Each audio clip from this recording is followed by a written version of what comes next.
Bonjour à tous, j'espère que vous allez bien. On se retrouve aujourd'hui avec un nouveau type de vidéo que j'avais envie d'essayer de faire. Donc ce sont les parutions du mois d'octobre qui me tentent, que ce soit en VF ou en VO, et même des livres par exemple que j'aurais lus en VO et qui vont sortir par exemple dans le mois en VF. J'aimerais faire ça un peu au début de chaque mois. N'hésitez pas à me dire si ce concept vous plaît, si vous voudriez le voir de nouveau sur la chaîne ou non. Voilà, ça permettrait de savoir si je refais des vidéos du même genre ou non, ou si je fais juste un article écrit sur le blog. Donc ce mois-ci, c'est mois d'octobre. Je sais qu'il a déjà un peu commencé, mais voilà, même si les livres sont déjà sortis, pourquoi pas vous en parler quand même. Donc le premier livre dont je voulais vous parler, c'est Une braise sous la cendre de Sabaa Tahir qui sort aux éditions PKJ, Pocket Jeunesse, le 15 octobre. Donc j'avais lu déjà ce livre-là cet été en VO, donc c'était A Number in the Ashes. Ils ont gardé à peu près la même couverture que je trouvais absolument magnifique. Donc là, c'est un roman de fantasy qui se passe dans une époque un peu semblable à l'époque romaine. Et on a le point de vue de deux personnages, la jeune fille qui elle fait partie du peuple qui a été conquis et qui a tout perdu et qui veut essayer de retrouver son frère. Et pour ça, elle va se faire embaucher dans un peu la caserne où ils forment les soldats.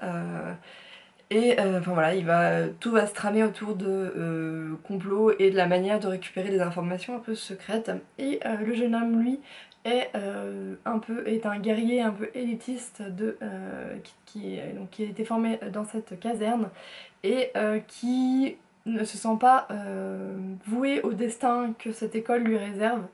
Il a quelques questions, il se remet un peu en cause en fait là, le royaume dans lequel il vit, la façon dont la société fonctionne. Et donc voilà, on va avoir ces deux personnages, ces deux points de vue là, et c'était un livre que j'avais absolument adoré. Je vous mettrai en lien la chronique que j'avais fait à ce sujet là.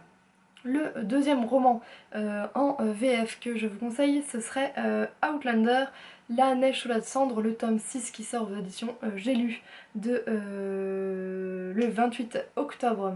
Je ne sais plus si je viens de dire que c'était de Diana Gabaldon, ce livre-là. Donc j'avais commencé la série Outlander l'année dernière, je crois que j'en suis au troisième ou au quatrième tome, je ne sais plus. Je crois que j'en suis au quatrième. Je n'ai pas encore lu le cinquième, mais voilà, je note quand même la sortie du sixième tome parce que je pense que dans la période un peu automnale et hivernale, j'aime bien me plonger dans cette ambiance là que en tout cas le premier tome avait engendré. Donc Outlander, la série a été tournée et sortie l'année dernière, la saison 1. Donc c'est une jeune femme qui lors de son voyage de noces va se retrouver propulsée, si je me souviens bien, c'est 200 ans en arrière, donc elle est en Écosse, 200 ans en arrière pendant la guerre des Highlanders contre l'armée du roi d'Angleterre. Et voilà, il va se passer plein de choses. Il y a Jamie, je pense, dont vous avez déjà entendu parler. Et donc voilà, j'ai beaucoup aimé les 4 premiers tomes, même s'ils ne sont pas tous égaux et que certains sont un peu mieux que d'autres. Donc je verrai, je pense qu'il faudrait d'abord que je fasse le cinquième avant de me plonger dans le sixième. Une autre sortie que j'ai repérée, c'est Just Juliet de Terry Wilson qui sort aux éditions Harlequin le 21 octobre. Donc là c'est une réécriture de Roméo et Juliette à l'ère contemporaine où on a une jeune fille, donc Juliette, qui est la descendante d'une grande famille qui possède, je crois que ce sont des usines un peu de chocolaterie.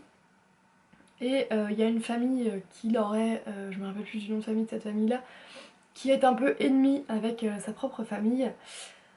Et on lui a toujours dit de jamais les fréquenter. Et puis un jour il va avoir un bal masqué et bien sûr elle va rencontrer Roméo. Donc voilà, je trouve que ça pourrait être sympa de me replonger dans une réécriture de Roméo et Juliette. J'en avais déjà lu une, c'était Il était fait pour moi. Je ne me souviens plus du nom de l'auteur que j'avais bien aimé. Il y en avait une deuxième aussi, mais je me souviens plus du nom. Elle n'est pas sortie en VF, je crois que c'était juste en VO si je me souviens bien. Donc voilà, pourquoi pas me plonger dedans. En octobre, il y a aussi le 29 octobre la sortie de Les Disparus du clair de lune de Christelle Dabos, le deuxième tome de la saga Passe Miroir aux éditions Gallimard Jeunesse. Je vous en ai parlé dans mes derniers updates lecture. Franchement c'est une sortie à ne pas louper, que vous ayez déjà lu Les Fiancés de l'hiver ou non, parce que voilà, c'est un énorme coup de cœur encore ce roman-là, puisque je l'ai reçu en épreuve non corrigée. Donc voilà, je vous conseille vraiment de vous plonger dans cet univers. Maintenant on va passer aux sorties VO. Alors il y a Winter de Marissa Mayer qui va sortir le 13 octobre. Donc Winter c'est le dernier tome, si je me souviens bien, le quatrième en tout cas, de la saga Cinder, la saga Chronique lunaire, qui a été traduit, je crois qu'elle est sortie chez PKJ en VF, donc je l'ai lu, j'ai lu les 3 premiers tomes en VF. Je ne sais pas si je vais acheter le quatrième en VO ou non, ou si je pourrais attendre. Je sais pas si elle a été annoncée la sortie VF ou pas, ça dépendra de quand elle sort, si c'est dans longtemps ou non.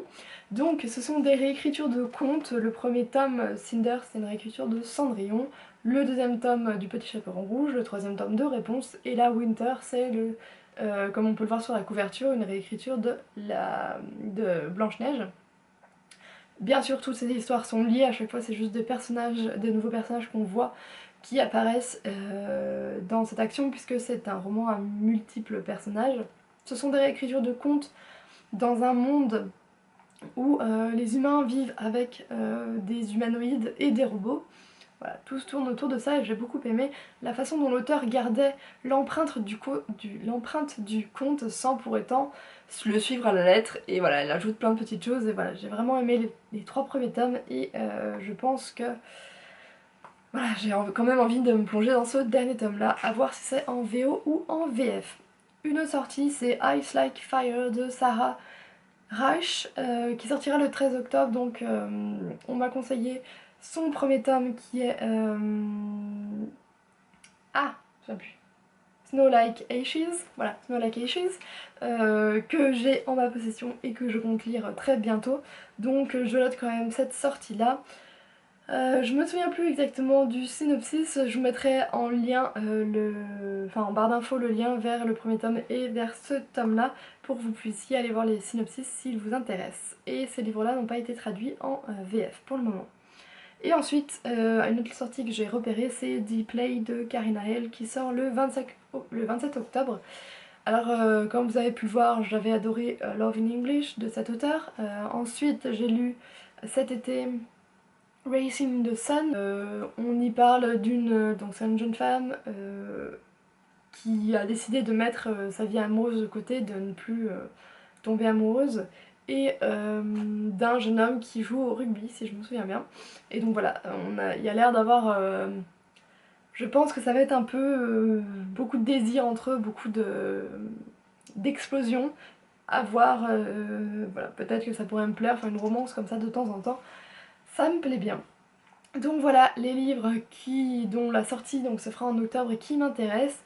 N'hésitez pas à me dire si vous avez repéré d'autres sorties, peut-être qu'elles pourraient m'intéresser aussi, ou de réagir sur les livres que j'ai pu vous présenter. Je vous souhaite sinon une bonne semaine et puis à très bientôt.